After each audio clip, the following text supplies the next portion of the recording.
This programming is sponsored by the Dan L. Duncan Comprehensive Cancer Care Center at Baylor St. Luke's Medical Center, offering comprehensive cancer care that is compassionate, personalized, and driven by clinical research. More at stlukeshealth.org/cancer. This is the Engines of Our Ingenuity, made possible by the Friends of KUHF Houston. Today, a clever Roman engineer outsmarts himself. The University of Houston's College of Engineering presents this series about the machines that make our civilization run and the people whose ingenuity created them. Historian Henry Petrosky writes about failure. After all, success has far less to teach us than failure does. He goes to Vitruvius' 1900-year-old book on Roman engineering. Vitruvius tells about a proud engineer named Paconius. Paconius bid on the job of moving the pedestal for a statue of Apollo. The pedestal was a stone block 12 feet by 8 feet by 6 feet, about 50 tons of stone. The Romans knew a lot about moving stone. To move a cylindrical column, they'd drill axles into the ends, then tow it like a big roller.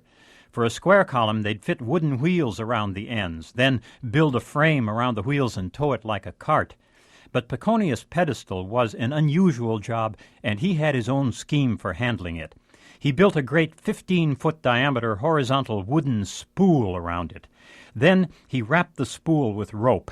The end of the rope came over the top of the spool and attached to several yoke of oxen. As the oxen pulled the rope, the spool was to roll forward, playing out the rope. It seemed to make sense, but try rolling a spool of thread forward by pulling on the thread. As long as the thread's wound in the middle of the spool, it works. But when the thread's off to one side, the spool slews away from the direction you're pulling. I'll read what Vitruvius says about Paconius' attempt.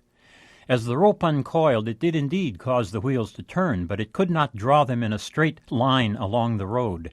Hence it was necessary to draw the machine back again. Thus, by this drawing to and fro, Paconius got into such financial embarrassment that he became insolvent. So, Paconius went bankrupt, and Petrosky looks for a moral in his story. Paconius did what any inventor must. He began by looking for an idea within his own head, and he came up with a good one. But good designers also have to know how to attack their own idea. They invite others to attack it. They look for anything that could be wrong with it.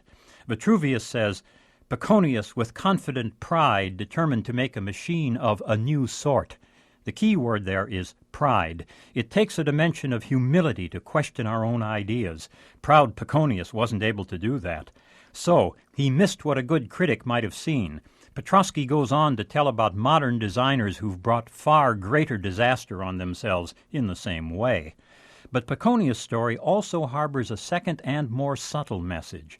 Rome was conservative, and so was Vitruvius. Rome capitalized on older inventions, but added few of her own. Vitruvius portrays Paconius as foolish for wanting to make a machine of a new sort. That lack of vision eventually caught up with Rome. She needed more Paconiuses, more makers of ideas. Good engineering is the flight of imagination within the constraints of reality. Engineering cannot flourish without Paconius any more than it can flourish with people like Paconius alone. I'm John Lienhardt at the University of Houston, where we're interested in the way inventive minds work.